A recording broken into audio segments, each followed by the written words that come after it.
কাবা ঘরের গেলাফ ধরে কানলেও আপনি আমাকে যে মিথ্যা অপবাদটা দিয়েছেন এটা মাফ হবে না যতক্ষণ না আমি মাফ করছি।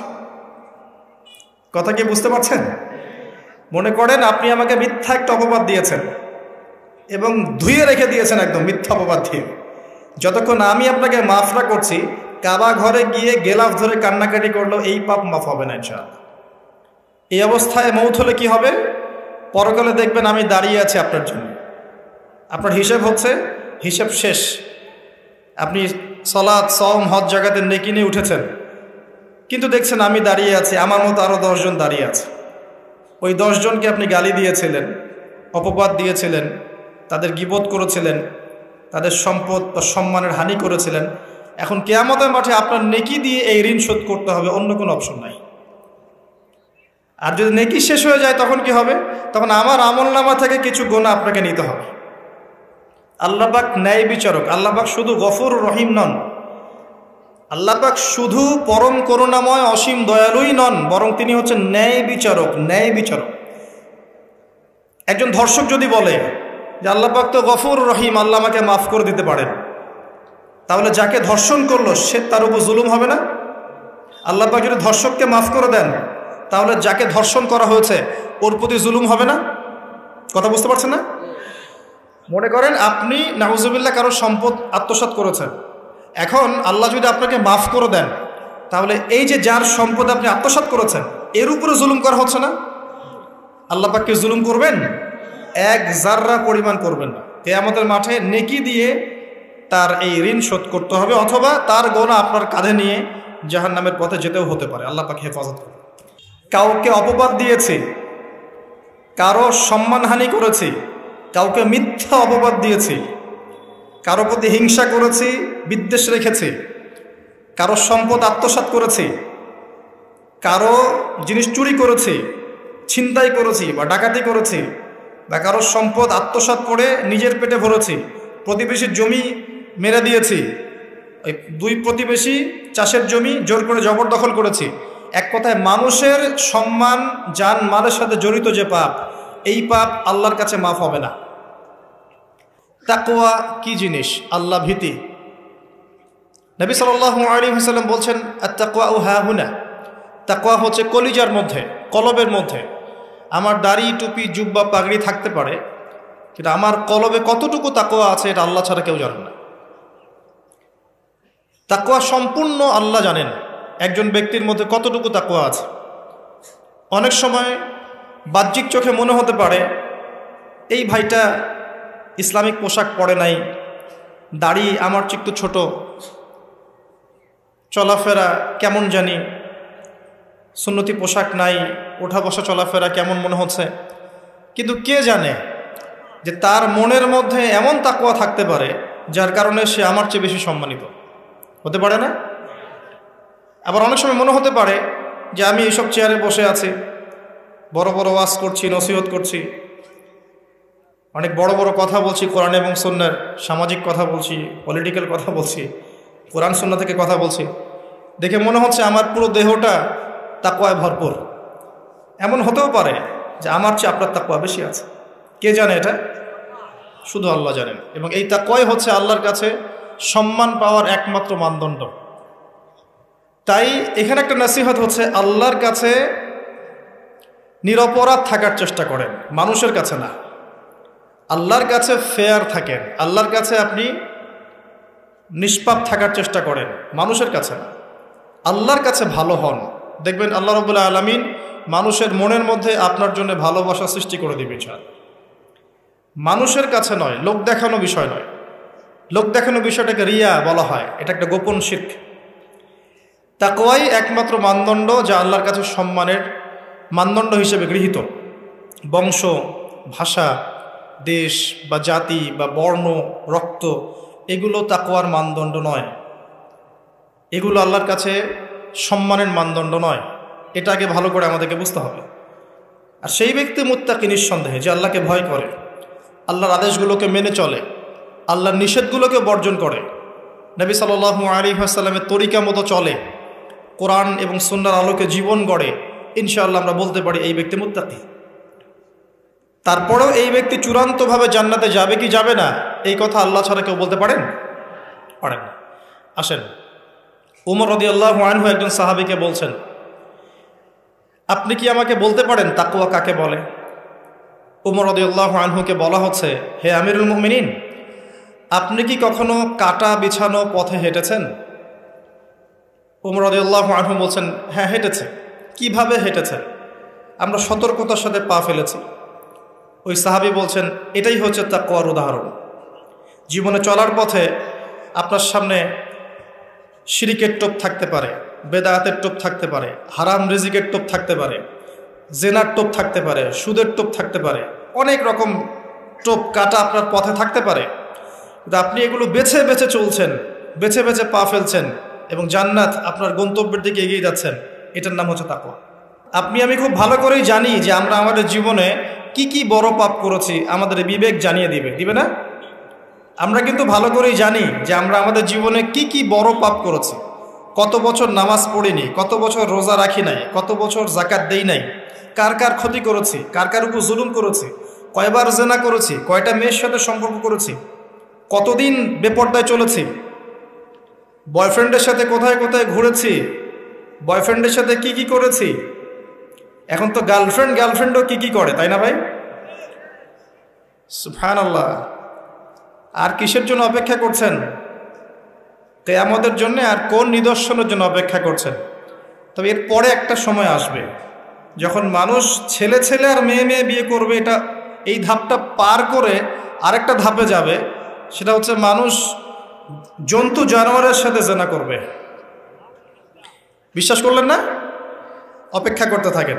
যখন এটাও দেখবেন তখন আমার কথা মনে করে, ভাই কথাটা বলছিল আগেই, মানুষ জন্তু জানোয়ারের সাথেও জেনা করবে। ছেলে ছেলেকে বিয়ে করছে না, মেয়ে মেয়েকে বিয়ে করছে না, এবং এটাকে প্রমোট করা হচ্ছে এমনভাবে যে এটা একটা ভালো জিনিস, এটা একটা ব্যক্তি স্বাধীনতা, মানুষ চাইলে করতেই পারে। কয়দিন পরে দেখবেন মানুষ জন্তু জানোয়ারের সাথেও জেনা করে। বাচ্চাদেরকে মানুষ ধর্ষণ করছে না? এক সময় ছিল কি এই জিনিসটা? বাচ্চাদেরকে কেউ ধর্ষণ করতো? আজকে থেকে 100 বছর আগে ছিল? চিন্তা করে দেখেন, ছিল না। কিন্তু এখন স্বাভাবিক হয়ে যাচ্ছে না? অনেক দেখবেন বাচ্চা এখন ধর্ষিত হচ্ছে। আর যেহেতু এগুলোর বিচার হয় না সুষ্ঠু, ধর্ষক পার পেয়ে যায়। এগুলো কিন্তু এমনি এমনি হয়নি, আস্তে আস্তে এই সময়গুলো আসবে।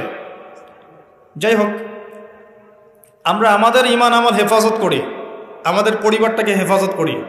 আল্লাহ পাক তৌফিক দান করুন। তো যেটা বলছিলাম, আমরা কিন্তু জানি খুব ভালো করি যে আমরা কি কি পাপ করেছি। এই পাপগুলোকে একটু খাতার মধ্যে লিস্ট করতে হবে। পারবেন? নিজের বড় বড় পাপগুলোকে খাতায় লিস্ট করতে পারবেন? পারা যাবে ইনশাআল্লাহ। ছোটোখাটো পাপের কথা বাদ দেন। ছোটোখাটো পাপ আল্লাহ পাক অজু করলে মাফ করে দেন। অজু করলে পাপ মাফ হয়ে যায়। নামাজের জন্য হেঁটে যাচ্ছেন, পাপ মাফ হয়ে যায়। আপনি এই যে আপনার পায়ের মধ্যে একটা কাটা ফুটেছে, পাপ মাফ হয়ে গেছে। আপনি জ্বর আসছে, আপনার গোনা মাফ হয়ে যাচ্ছে। আপনি মুসাফা করছেন আমার সাথে, আপনার গোনা ঝরে যাচ্ছে, আমার গোনাও ঝরে যাচ্ছে। ছোটোখাটো পাপ মাফের অসংখ্য পদ্ধতি আছে, আল্লাহ পাক দিয়ে দিয়েছেন আমাদের। কিন্তু কবিরা গুনাহ, বড় বড় কবিরা গুনাহ খাঁটি তওবা করা ছাড়া মাফ হবে না। আমি কি বোঝাতে পারছি? কবিরা গুনাহ খাঁটি তওবা না করলে মাফ হবে না। এই রমাজানে আমাদের কবিরা গুনার লিস্ট আমাদেরকে করতে হবে, নিজের আমলনামার লিস্ট নিজেকে করতে হবে। এবং রমাজানে রোজা রেখে সওমরত অবস্থায় আল্লাহকে বলতে হবে, আল্লাহ আমি অমুক পাপ করেছিলাম, আমাকে মাফ করে দাও। আল্লাহ আমি অমুক পাপ করেছি, আমাকে মাফ করে দাও। আল্লাহ আমি অমুক পাপ করেছি, আমাকে মাফ করে দাও। পারা যাবে ইনশাআল্লাহ? আল্লাহর জন্য এক মুহূর্তের ব্যাপার।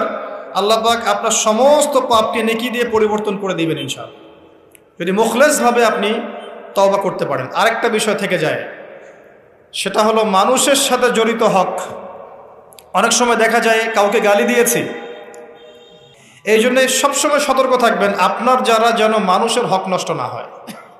মানুষ আপনাকে গালি দেখ, থাপ্পড় মারুক, জমি আত্মসাৎ করে ফেলুক, হক নষ্ট করুক, কি করে করুক, আপনি তারটা করতে যান না।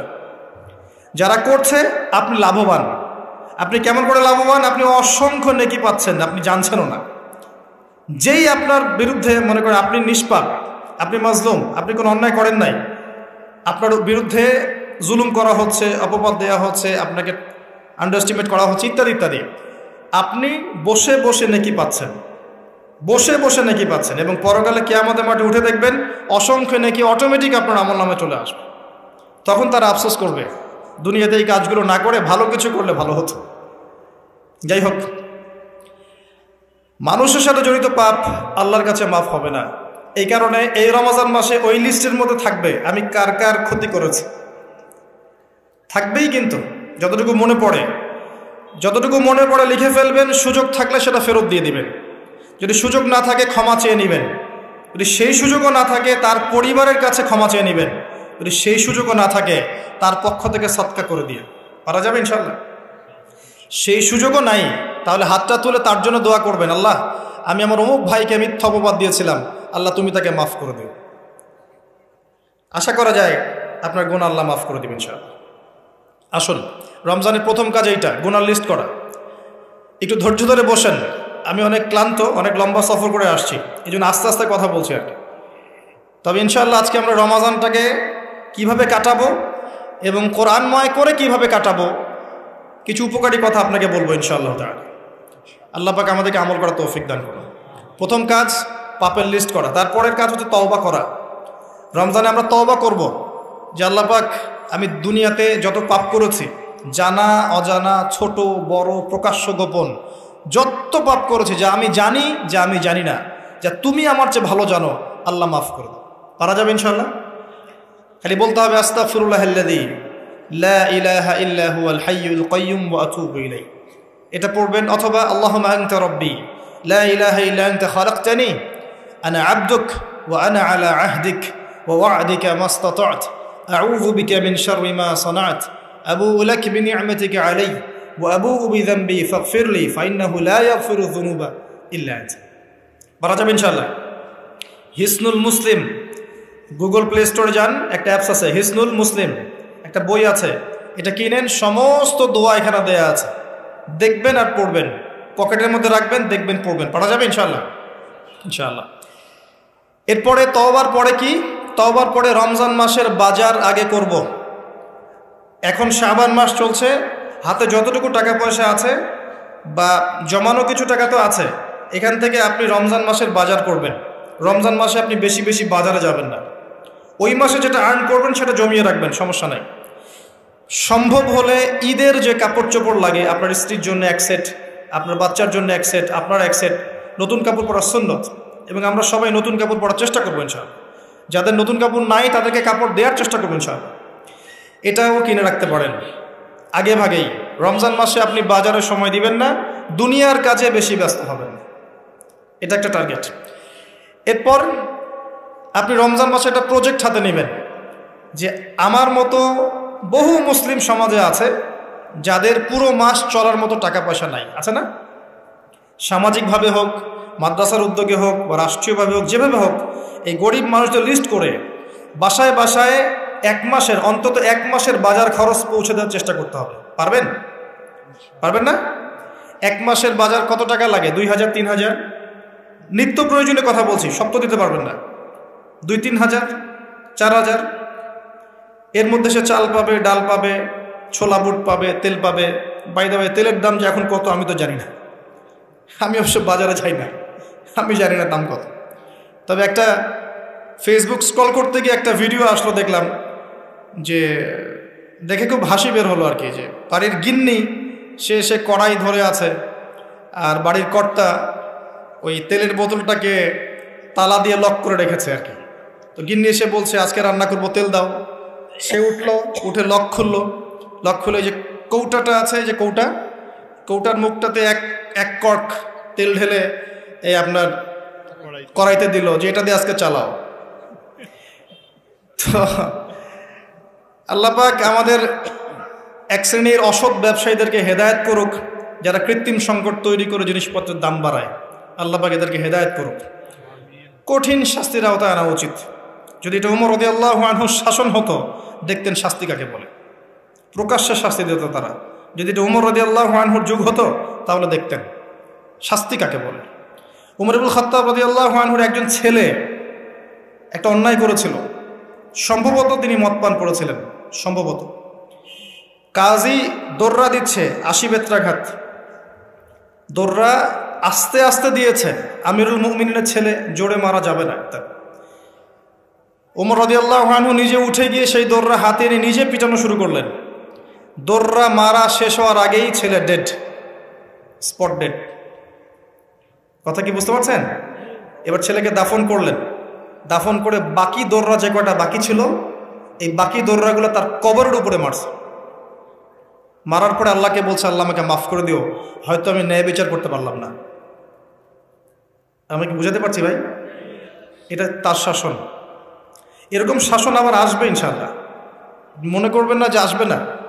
যা দেখছেন সব কিছু থাকবে না, এগুলোর কিছুই থাকবে না।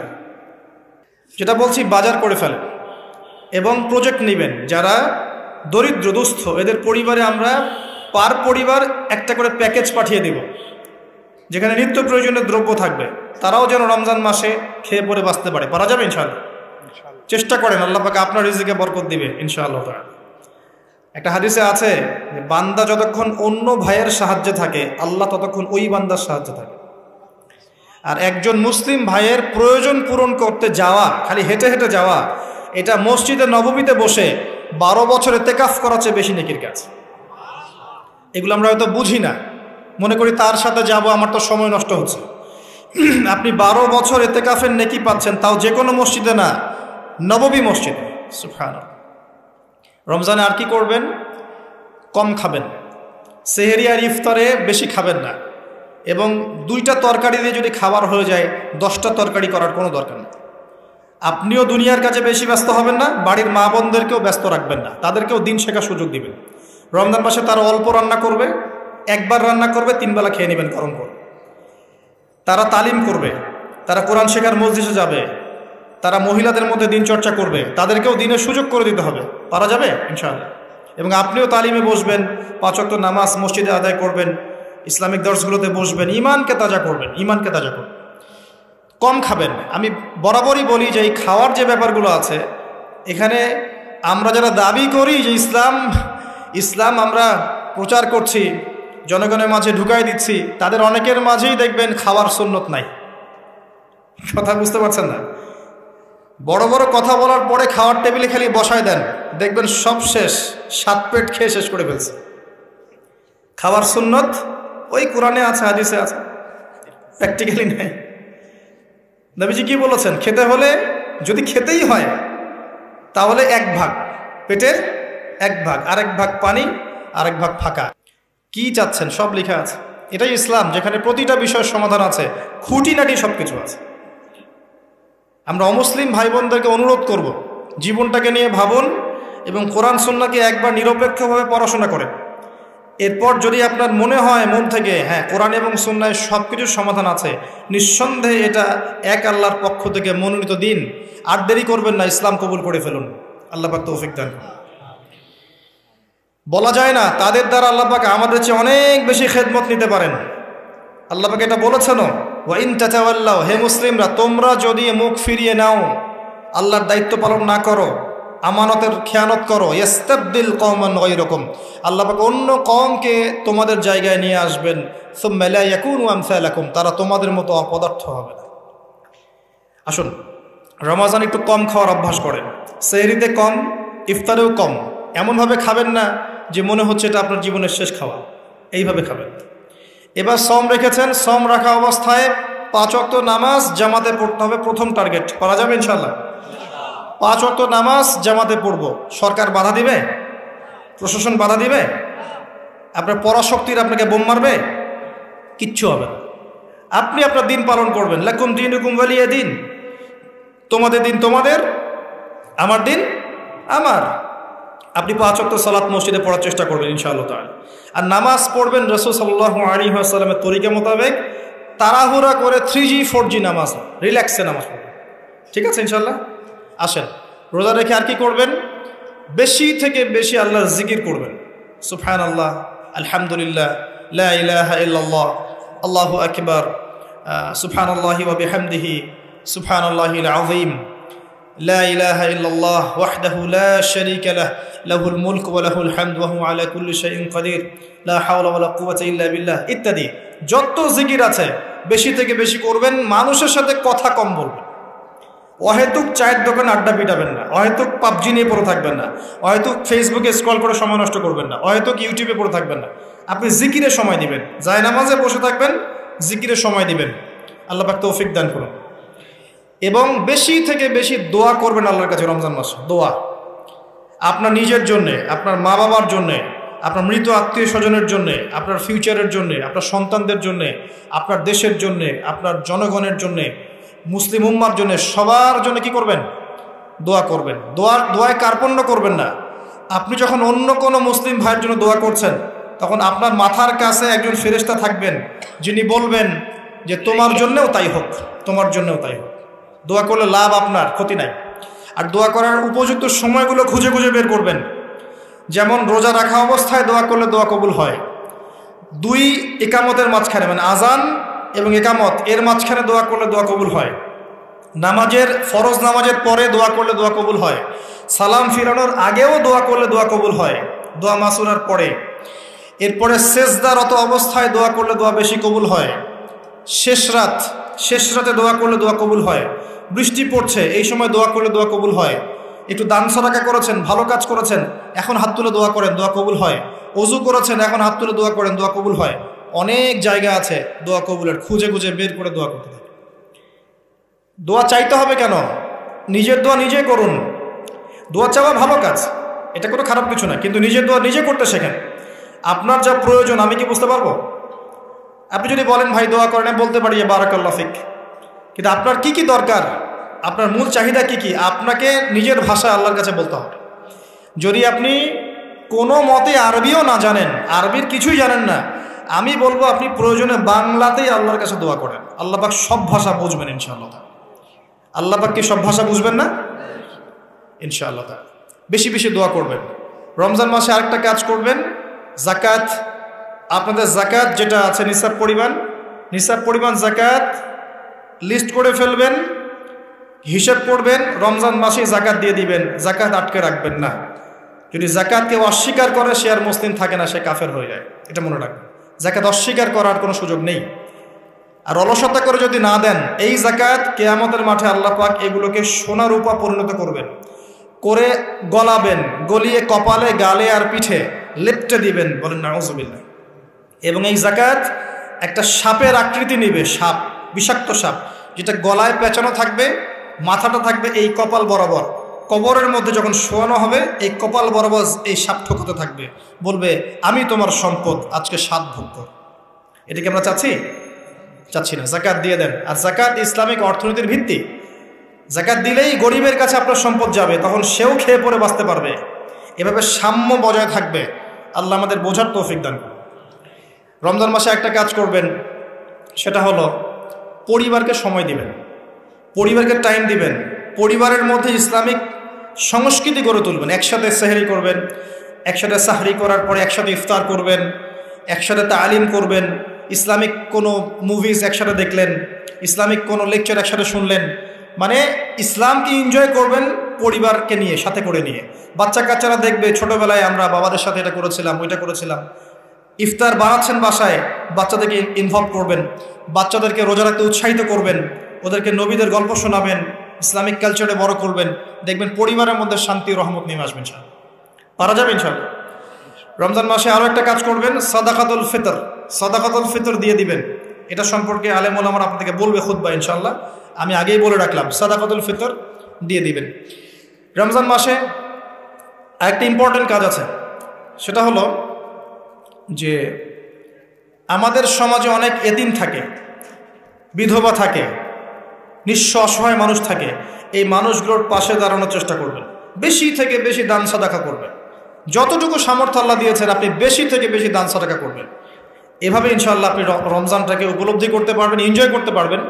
আপনার সালাতের মাধ্যমে, আপনার সিয়াম রাখার মাধ্যমে, দোয়া করার মাধ্যমে, জিকির করার মধ্য দিয়ে, পরিবারের সাথে এনজয় করার মধ্য দিয়ে দেখবেন আপনি আত্মশুদ্ধি অর্জন করতে পারছেন। আরেকটা কাজ, রাতের বেলা তারাবি সালাত। রাতের বেলা তারাবি মসজিদে জামাতে পড়ার চেষ্টা করবেন, এবং সবচেয়ে সুললিত কণ্ঠে যিনি তেলাওয়াত করতে পারেন তাকে ইমাম বানাবেন। নামাজটা এনজয় করা যায় যেন। রুকু করলে সেজদা পাই না এমন নামাজ দরকার নাই। আমার কথায় মন খারাপ করছেন? রুকু করলে সেজদা পাই না এমন নামাজের দরকার নাই। ধীর স্থিরভাবে নামাজ পড়েন, মধ্যম পন্থায় নামাজ পড়েন, সুললিত কণ্ঠে তেলাওয়াত করেন। ওই মক্কার তারাবি দেখেন, মদিনার তারাবি দেখেন, অনেক সুন্দর তারাবি হয়। রাকাত সংখ্যা নিয়ে ঝগড়া করেন না। সামনে একটা ঝগড়া আসবে, 20 রাকাত না 8 রাকাত, তারপরে আবার ঝগড়া আসবে ঈদের তাকবীর কতটা, আর ঝগড়ার তো শেষ নাই। আস্তে আস্তে আস্তে আস্তে ইসলামের বিরোধী শক্তি যারা, তারা বিশ্বের নেতৃত্ব দেওয়ার আসনে চলে গেছে, আর আমরা আপোষে এই মারামারি কাটাকাটি ঝগড়া নিয়ে পড়ে আছে। বিশ্বাস করছেন? এই হচ্ছে বাস্তবতা। কে কার গীবত করবে, কে কাকে অপবাদ দিবে, কে কার উন্নতি দেখে টেনে নামাবে, কে কাকে হিংসা করবে, কোন দলকে কাটা ছড়াছড়ি করবে, কোন আলেমকে, কোন বক্তাকে, এগুলো চলছে সমাজে। আর ইখতিলাফি মাসআলাগুলোকে নিয়ে আমরা এতটা সময় নষ্ট করেছি, এই সময়ে ইসরায়েল 70 বছর এগিয়ে গেছে। কথা বুঝতে পারেন না মনে হয়। সামনে দেখেন কি হয়, সামনে সে বিশ্বকে নেতৃত্ব দিবে, দেখে নিয়েন।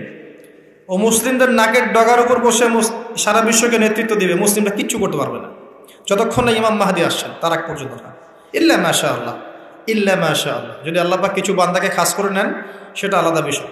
মানে এখনও এই পৃথিবীতে এমন কিছু বান্দা আছে যারা কশ্চিনকালেও জালেমের সামনে মাথা নত করবে না, যারা হকের উপর থাকবে, যারা ইসলামের বিরোধী শক্তিকে ছাড় দিবে না, এমন বান্দাও পৃথিবীতে আছে। তাদের কথা ভিন্ন। বেশিরভাগ মুসলিমই লাহুম কুলুবুন লা ইয়াফকাহুনা বিহা, এরকম পর্যায়ে পড়ছে। হৃদয় আছে, উপলব্ধি করে না, চোখ আছে দেখে না, কান আছে শোনে না। এগুলোর ইখতিলাফ বাদ দিয়ে আপনি স্থিরভাবে নামাজের রাকাত সংখ্যা না, আপনি কোয়ালিটি বাড়াবেন। নামাজটা কত সুন্দর হচ্ছে এটা একটা ফ্যাক্ট। এবং তারাবির নামাজটাকে এনজয় করেন। খতম হবে কোরআন, আমরা কোরআনকে এনজয় করবো ইনশাআল্লাহ। এরপরেও শেষ রাত্রে আপনি চেষ্টা করেন নিজে ওঠার জন্য পরিবারের লোকজনকে ওঠানো, আসো 2 রাকাত নামাজ পড়ি, আসো 4 রাকাত নামাজ পড়ি। সেহরি করার 1 ঘন্টা আগে ওঠা যাবে না? সেহরি করার 1টা ঘন্টা আগে উঠলেই কিন্তু আমি মিনিমাম 5-6 রাকাত, 8 রাকাত, 10 রাকাত নামাজ পড়তে পারবো। 2 রাকাত তো পারবো কমসে কম। 2 রাকাত পড়ে একটু তাসবিহ তাহলিল করে, একটু কোরআন তেলাওয়াত করে আল্লাহর কাছে হাত তুলে দোয়া করা যাবে না? ওই সময় আল্লাহ পাক প্রথম আসমানে নেমে আসেন, সুবহানাল্লাহ। এসে বলেন, কে আমাকে ডাকবে, আমি তার ডাকে সাড়া দিব। কে আছে আমার কাছে কিছু চাইবে, আমি তোমার চাওয়া পূরণ করব। কে আছো আমার কাছে ক্ষমা চাইবে, আমি তোমাকে ক্ষমা করে দেব। আল্লাহ পাক ফজর পর্যন্ত এটা বলতে থাকে। রমাদানের আর 2টা কাজ। এক হচ্ছে লাইলাতুল কদর তালাশ করবেন। আর লাইলাতুল কদর তালাশ করতে হলে শেষ দশকটা ইতিকাফ করার চেষ্টা করুন। ইতিকাফ করতে পারলে আপনি লাইলাতুল কদর পেয়ে যাবেন ইনশাআল্লাহ। স্পেসিফিকলি বলা নাই 27 রমজানই লাইলাতুল কদর হবে, স্পেসিফিকলি বলার সুযোগ নাই, মিস হতে পারে। নবীজি বলেছেন শেষ দশকের বেজর রাত 21, 23, 25, 27, 29 যে কোনো একটা রাত লাইলাতুল কদর হবে। এক রাত ইবাদত করবেন, সারা হাজার মাস ইবাদত করার নেকি পেয়ে যাবেন ইনশাআল্লাহ তাআলা। এই রাতে দোয়া করলে দোয়া কবুল হয়ে যায়। আল্লাহ পাক আমাদেরকে লাইলাতুল কদর পাওয়ার তৌফিক দান করুন, ইতিকাফ করার তৌফিক দান করুন। আমি আরেকটা কাজ যেখান থেকে আমি আসবো, কোরআনময় রমাদানে, রমজান মাসে সবচেয়ে বড় যে কাজটা, এটা দিয়ে শেষ করছি, শোনেন, এখানে একটু সময় নিব, আমি একটু ধৈর্য ধরেন। রমজান মাসের সবচেয়ে বড় কাজ, এবং রমজান মাস যে কারণে মহামান্বিত বা মহিমান্বিত, শব্দটা হয়তো আমি ভুল বলেছি, তো সেটা হচ্ছে আল কোরআনুল কারীম। রমজান মাস সেই মাস যেই মাসে কোরআন নাজিল করা হয়েছে। কি কারণে রমজান মাসে এত ফজিলতময়? প্রশ্নটা কি একটা যৌক্তিক প্রশ্ন না? শাবান মাসে কেন এত কিছু নয়? রজব মাসে নয় কেন? রমজান মাসেই কেন? উত্তর একটা উত্তর, যে শাহরু রমাদানাল্লাযী উনজিলা ফীহিল কোরআন।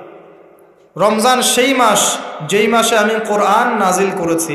কি জন্য নাজিল করেছেন আল্লাহ পাক? হুদাল লিন্নাস, এটা মানব জাতির জন্য হেদায়েত, ওয়া বাইয়িনাতিন মিনাল হুদা, এবং এটা সুস্পষ্ট একটা প্রমাণ, ওয়াল ফুরকান, এবং সত্য মিথ্যার মানদণ্ড, ইলা আখিরিল আয়া।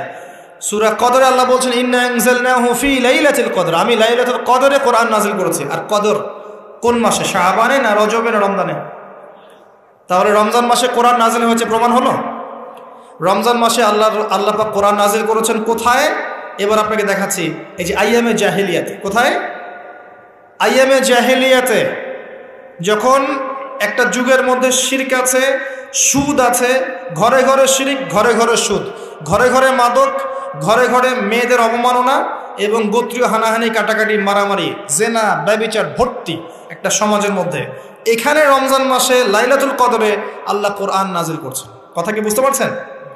এবার এই মাসটাকে আল্লাহ পাক সম্মানিত করে দিলেন। তাহলে রমজান মাসের মূল কাজটা কি? কোরআনকে সময় দেয়া। এই মাসের মূল বিষয়টা কি? আল কোরআন। এখন আসেন, এই জাহেলি যুগে কোরআন নাজিল হলো মাত্র 23 বছর পর। কত বছর? মাত্র 23 বছর কোরআন অনুযায়ী চলার পরে দেখা গেল ওই জাহেলি যুগের মধ্যে কোনো শিরক নাই, ওই জাহেলি যুগের মধ্যে কোনো সুদ নাই, ওই জাহেলি যুগের মধ্যে কোনো নারীর অবমাননা নাই, ওই জাহেলি যুগের মধ্যে কোনো রকমের মাদক নাই, এই জাহেলি যুগের মধ্যে ওই জাহেলি যুগের কোনো গোত্রীয় হানাহানি নাই, সবাই ভাই ভাই হয়ে গেছে। সুবহানাল্লাহ। কত বছর? 23 বছর। কিভাবে চলেছেন? এই আল্লাহর কিতাব আল কোরআনুল কারীম, এর শিক্ষা এবং এর ব্যাখ্যা সুন্নাহ, এটাকে ফলো করে চলা হয়েছে 23 বছর, মাত্র 23 বছর। এখন সেই আল্লাহ কি নাই? সেই নবী নাই? নবী জীবিত না থাকলেও তার সুন্নাহ নেই এবং সেই কিতাব আমাদের মাঝখানে নাই? সবই আছে। যদি সেই আল্লাহ থাকেন, সেই নবীর সুন্নাহ থাকে এবং সেই কিতাব আমাদের মাঝে থাকে, তাহলে আমাদের জাহিলিয়াতগুলো দূর করা সম্ভব না? কি করবেন রমজান মাসে কোরআনকে? আপনি জেনেছেন রমাদান মাস কোরআনের মাস, এই মাসটাকে আপনি কিভাবে মূল্যায়ন করবেন? আমি কয়েকটা ক্লাসিফিকেশন বলছি, লিসেন, এই জায়গাটা একটু ভালো করে শোনেন। 1 নাম্বার, বিভিন্ন শ্রেণীর মানুষ থাকে। এক শ্রেণীর মানুষ আছে আমাদের সমাজে যারা আলিফ বা তাসা মোটেই জানে না। আছে? আছে? এমন অনেক মানুষ আছে, এদের সংখ্যা কিন্তু কম না, প্রচুর মানুষ যারা আলিফ বা তাসা উচ্চারণ করতে পারে, কোরআন বিশুদ্ধ করে একটা আলহামদুলিল্লাহি রাব্বিল আলামিন এটা পড়তে পারে না, বানান করে করে পড়তে পারে না। আছে না? এক কথায় বিশুদ্ধ তেলাওয়াত করতে পারে না, এমন মানুষের সংখ্যা কম না বেশি? প্রচুর। তাদের জন্য এই রমজানের টার্গেট হচ্ছে তাদেরকে এই রমজানের মধ্যেই কোরআন তেলাওয়াত করা শিখতে হবে। এতটুকু পারবেন? পারবেন না? ভয় পাচ্ছেন? রমজান 1 মাস সময় লাগার কথা না, আপনার 20 দিন সময় লাগবে কোরআন তেলাওয়াত শিখতে ইনশাআল্লাহ। বিশ্বাস হচ্ছে না? হয়তো আপনি দ্রুত গতিতে পড়তে পারবেন না, কিন্তু পড়তে পারবেন। আপনি মদ মাখরাজ তাজবিদগুলো শিখতে পারবেন। এখন আপনার জন্য টার্গেট যারা কোরআন মোটেই তেলাওয়াত করতে পারেন না, এই মাসে 1 মাসের মধ্যে আপনি কোরআন তেলাওয়াত করা শিখবেন, এটাই আপনার টার্গেট। পারবেন? মনে রাখবেন, নবী সাল্লাল্লাহু আলাইহি ওয়াসাল্লাম বলেছেন ইকরাউল কোরআন, তোমরা কোরআন তেলাওয়াত করো। ফাইন্নাহু ইয়াতি ইয়াউমাল কিয়ামা শাফিআন লিআসহাবিহি, কোরআন কিয়ামতের দিন তার পাঠকারীর জন্য সুপারিশকারী হবে ইনশাআল্লাহ তাআলা। খায়রুকুম মান তাআল্লামাল কোরআন ওয়া আল্লামাহ, তোমাদের মধ্যে সেই ব্যক্তি শ্রেষ্ঠ বা উত্তম যে নিজে কোরআন শেখে, অন্যকে শেখায়। আরও হাদিস এসেছে, নবী সাল্লাল্লাহু আলাইহি ওয়াসাল্লাম বলেছেন আল্লাযী ইয়াকরাউল কোরআন ওয়া হুয়া মাহিরুম বিহ, যে ব্যক্তি কোরআন তেলাওয়াত করে এবং তার উপরও দক্ষ হয়, মা'আস সাফারাতিল কিরামিল বাররা, সেই ব্যক্তি সম্মানিত ফেরেশতাদের সাথে হাসর করবে ইনশাআল্লাহ। ওয়াল্লাযী ইয়াকরাউল কোরআন ওয়া ইয়াতাতা'তাউ ফিহি, আর যে ব্যক্তি কোরআন তেলাওয়াত করে কিন্তু করতে গিয়ে আটকে যায়, ওয়া হুয়া আলাইহি শাক, এটা তার জন্য কষ্টকর হয়, ফালাহু আজরান, তার জন্য ডাবল পুরস্কার আছে। একটা হাদিসে, তিরমিজির হাদিসে নবীজি বলেছেন যে মান ক্বারা হারফাম মিন কিতাবিল্লাহি ফালাহু হাসানা, যে ব্যক্তি একটা হরফ পড়বে আল্লাহর কিতাবের, আলিফ লাম মিম, লা আকুলু আলিফ লাম মিম হারফুন, নবীজি বলছেন আমি বলছি না যে আলিফ লাম মিম তিনটা মিলে একটা হরফ, বাল আলিফুন হরফ ওয়া লামুন হরফ ওয়া মিমুন হরফ, আলিফ একটা হরফ, লাম একটা হরফ, মিম একটা হরফ, প্রত্যেকটা হরফে তার 10টা করে নেকি হবে ইনশাআল্লাহ।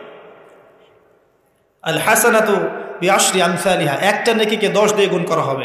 আর রমজান মাসে যে কোনো নেক আমল 70 গুণ বাড়িয়ে দেওয়া হয়। আল্লাহ চাইলে 700 গুণ বাড়াতে পারেন, আল্লাহ চাইলে অপরিসীম বাড়াতে পারেন। আল্লাহ পাক কবুল করুন। তিলাওয়াত করবেন, তিলাওয়াত শিখবেন।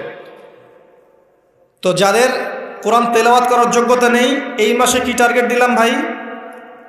এই মাসে আপনি ন্যূনতম টার্গেট জাস্ট কোরআন তেলাওয়াত শিখবেন, পারবেন ইনশাআল্লাহ? অনেকের মধ্যে কনফিউশন আছে না, আমারটা হচ্ছে কি হচ্ছে না, আছে না, সঠিক হচ্ছে কি হচ্ছে না। আপনিও এই টার্গেটে থাকেন, আপনি এই মাসে কোরআন আবার তেলাওয়াত করা শিখবেন। কিভাবে শিখবেন? মাদ্রাসায় কোর্স করানো হবে, আপনি মাদ্রাসায় যাবেন। অনলাইনে যদি কোর্স করায় কেউ, অনলাইনে কোর্স করবেন, অথবা বাসায় একটা আরবি শিক্ষক নেবেন, অথবা মসজিদ ভিত্তিক এই মাসব্যাপী কোরআন শিক্ষার কার্যক্রম চালু করবেন। করা যাবে ইনশাআল্লাহ। এটা উচিত রাষ্ট্র থেকে চালু করে দেয়া মাসব্যাপী কোরআন শিক্ষার কার্যক্রম। এটা করতে পারলে সবচেয়ে ভালো হতো। এই দেশ থেকে যত মহামারীর ভাইরাস সব চলে যেত। বিশ্বাস করেন না? কোরআনের বরকতে সব বিপদ আপদ কেটে যেতে পারে। সূরা বনী ইসরাঈল আল্লাহ পাক বলেছেন যে ওয়াইদা ক্বরা'তাল কুরআন, হে নবী আপনি যখন কোরআন তেলাওয়াত করবেন বা করেন, জাআলনা বাইনাকা ওয়া বাইনাল্লাযীনা লা ইউমিনুনা বিল আখিরাহ হিজাবাম মাসতুরা, যখন আপনি কোরআন তেলাওয়াত করেন তখন আপনার এবং ওই জগৎ, যেই জগৎটা আল্লাহ এবং পরকালে বিশ্বাস করে না, এদের মাঝখানে মানে ইমানদার এবং এর শত্রুদের মাঝখানে আমি আল্লাহ একটা অদৃশ্য পর্দা স্থাপন করে দিই। সুবহানাল্লাহ। ওই দিক থেকে কোনো ক্ষতি আপনাকে স্পর্শ করতে পারবে না।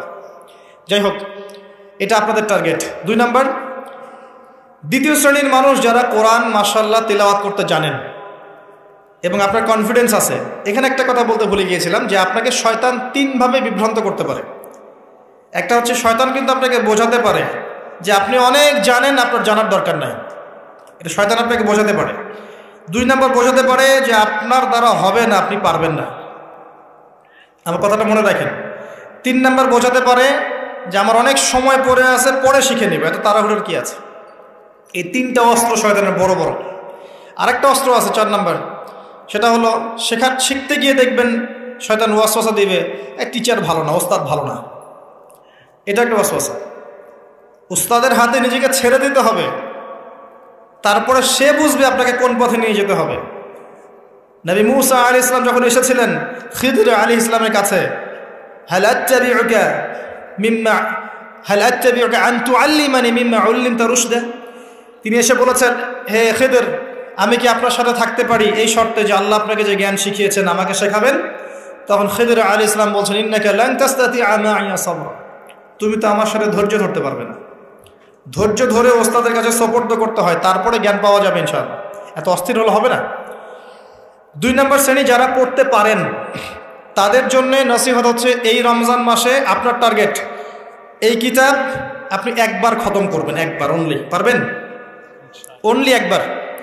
প্রত্যেক দিন আপনি 1 পারা করে পড়বেন, প্রত্যেক দিন 1 পারা, 30 দিন 30 পারা। সম্ভব? খুব কঠিন? পারা যাবে না? ইনশাআল্লাহ আল্লাহ পাক তৌফিক দান করুন। আবারও বলছি, কোরআন তেলাওয়াত করলে আপনি প্রত্যেক হরফে 10 নেকি পাবেন। আপনি এই কোরআন আপনার পক্ষে সুপারিশ করবে, আপনি সম্মানিত ফেরেশতার সাথে হাসর করবেন। ইন্নাল্লাহা ইয়ারফাউ বিহাযাল কিতাবি আকওয়ামান ওয়া ইয়াদাউ বিহিল আখারিন। বহু সম্প্রদায়কে আল্লাহ পাক এই কোরআনের মাধ্যমে সম্মানিত করেন, অনেককে অপদস্থ করেন। হাফেজে কোরআনদেরকে বলা হবে, ইকরা ওয়ারতাক, তোমরা পড়ো, উঠতে থাকো। ফাইন্না মানজিলাতাক, তোমার আসন হবে, মঞ্জিল হবে, ইলা আখিরি আয়াতিন তাকরাউহা, তুমি যেখানে তেলাওয়াত করা থামবে সেখানে জান্নাতে ওই উচ্চ আসনে তোমাকে বসানো হবে। কেউ যদি 500টা আয়াত পড়ে 500 তলা বাড়ি দেওয়া হবে জান্নাতে। কেউ যদি 1000 আয়াত পড়তে পারে 1000 তলা বাড়ি দেওয়া হবে জান্নাতে ইনশাআল্লাহ তাআলা। জি, শেষ করছি আমরা একটু। আর কিছু নেকি আছে, যেমন আপনি যদি সূরা বাকারা পড়েন আপনার ঘরের মধ্যে শয়তান আসবে না ইনশাআল্লাহ, আপনার জীবনে বরকত হবে। আপনি আয়াতুল কুরসি পড়েন প্রত্যেক ফরজ নামাজের পরে, আপনার মৃত্যু ছাড়া জান্নাতে যাওয়ার কোনো বাধা নাই। সূরা মুলক পড়েন রাতের বেলা, এটা আপনাকে কবরের আযাব থেকে বাঁচাবে। সূরা কাহফ পড়েন প্রথম 10 আয়াত শেষ 10 আয়াত, ফিতনা থেকে বাঁচাবে ইনশাআল্লাহ। সূরা ইয়াসিন পড়েন, আপনার হাজত পূর্ণ হয়ে যেতে পারে ইনশাআল্লাহ তাআলা। আপনি সূরা বাকারার শেষের আয়াতগুলো পড়েন 3টা আয়াত, সারা রাত নফল নামাজের নেকি পাবেন। অনেক ফজিলত, এটা বলে শেষ করতে পারবো না, আমি গুটিয়ে নিচ্ছি। যারা কোরআন তেলাওয়াত করতে পারেন তাদের জন্য কোরআনময় রমাদান হচ্ছে, আপনারা কোরআন 1 পারা করে পার ডে পড়বেন, একবার খতম দিবেন। পারা যাবে? আল্লাহ পাক তৌফিক দান করুন। 3 নম্বর, তারা যারা হাফেজে কোরআন তাদের টাস্ক হচ্ছে এই কোরআন রমজান মাসে পুরোটা আবার হিফসের চর্চা করবেন। অনেক সময় ইয়াদদাশ কমে যায় না, অনেক আয়াত আমরা ভুলে যাই না। হাফেজদের প্রতি নসিহত হচ্ছে এই মাসে আপনি পুরো কোরআনটাকে আবার রিগেইন করবেন, রিভাইজ করবেন, চর্চা করবেন, আবার আগের জায়গায় ফিরিয়ে নিয়ে আসবেন। পারবেন ইনশাআল্লাহ? আল্লাহ তৌফিক দান করুন। এবং সম্ভব হলে তারাবির নামাজ পড়ান। যারা তারাবির নামাজ পড়ায় তারা সৌভাগ্যবান, তারা পুরো কোরআনটা হিফজ করার সুযোগটা পেয়ে যায়। আল্লাহ পাক তাদেরকে তৌফিক দান করুন। এখানে একটা কথা বলবো আমি 1 মিনিটে, যে ইমাম, খতিব, মুয়াজ্জিন যারা আছেন তাদের ভালো ভাতার ব্যবস্থা করবেন। তাদের পরিবারের ভরণ পোষণের জন্য ভালো অঙ্কের ভাতার ব্যবস্থা করবেন। সব কিছুর দাম বাড়বে, তাদের ভাতা বাড়বেন, এটা হতে পারে না। তাদের পক্ষে যদি কথা বলার কেউ না থাকে, আমি কথা বলছি তাদের জন্যে আপনি ভালো অঙ্কের ভাতার ব্যবস্থা করবেন। তাদেরকে যেন পরিবার নিয়ে টেনশন করতে না হয়। নামাজ পড়াবেন, তারাবি পড়াবেন, খুতবা দিবেন, দিনের প্রচার করবেন, আপনি তার পরিবারের দায়িত্ব নিয়ে নেবেন। পারবেন? এটা করতে না পারলে তো আল কোরআন আলো ঘরে ঘরে জ্বলবে না। কোরআনওয়ালা মানুষের যদি সমস্যা থাকে, তাহলে কোরআনের কথা কে বলবে? কে নামাজ পড়াবে আর কে আপনাকে তারাবি পড়াবে? তারা অনেক মাজলুম এবং অসহায়, তারা মুখ ফুটে অনেক কথা বলতে পারে না, তাদের পক্ষে কথা বলার মানুষ খুব কম। তাদেরকে ভালো অঙ্কের অনারিয়ামের ব্যবস্থা করবেন, এটা করা উচিত আমাদের সবার। একটি ইমামের বেতন 5,000 10,000 টাকা, কিভাবে সংসার চলবে? সংসার চলতে পারে না। আল্লাহ পাক তাদেরকে প্রশস্ত রিজিকের ব্যবস্থা করুন, আমিন। আমাদের মানসিকতা পরিবর্তন করুন, আমিন। হাফেজ কোরআনদের জন্য এই টাস্ক, আপনারা পুরো কোরআন হিফজ করবেন, চর্চা করবেন এই রমজান মাসে। তারপরে আর 2-3টা বলে শেষ করছি। যারা কোরআন আমরা অর্থ জানি, টুকটাক অর্থ জানি, আমাদের কাজ হচ্ছে এই রমজান মাসে কোরআনের ব্যাকরণগুলোকে ঝালাই করা, আরবি ভাষাটাকে একটু ঝালাই করা, এবং বিশুদ্ধ তাফসিরকে নিয়ে পুরো কোরআন A to Z পুরো কোরআন 1 মাসের মধ্যে অর্থসহ পড়া। পারবো ইনশাল্লাহ? যারা আমরা অর্থসহ পড়তে আগ্রহী বা টুকটাক আরবি ব্যাকরণ ভাষা জানি, তাদের উপর দায়িত্ব হচ্ছে এই রমজান মাসে পুরো কোরআনটা অর্থসহ পড়ার চেষ্টা করা। আল্লাহ পাক আমাকে আপনাদের সবাইকে তৌফিক দান করুন। এখানে আমি একটা সহজ কথা বলছি, শোনেন। আল কোরআনুল কারীমের মধ্যে 600টা পৃষ্ঠা আছে। কয়টা পৃষ্ঠা? এই কিতাবের মধ্যে 600 পৃষ্ঠা আছে। প্রত্যেক 20 পৃষ্ঠায় একটা করে পারা শেষ হয়, এবং প্রত্যেকটা পৃষ্ঠায় আপনি 15টা করে লাইন পাবেন। 15টা করে লাইন পাবেন। প্রত্যেকটা লাইনে আপনি গড়ে 9টা করে শব্দ পাবেন।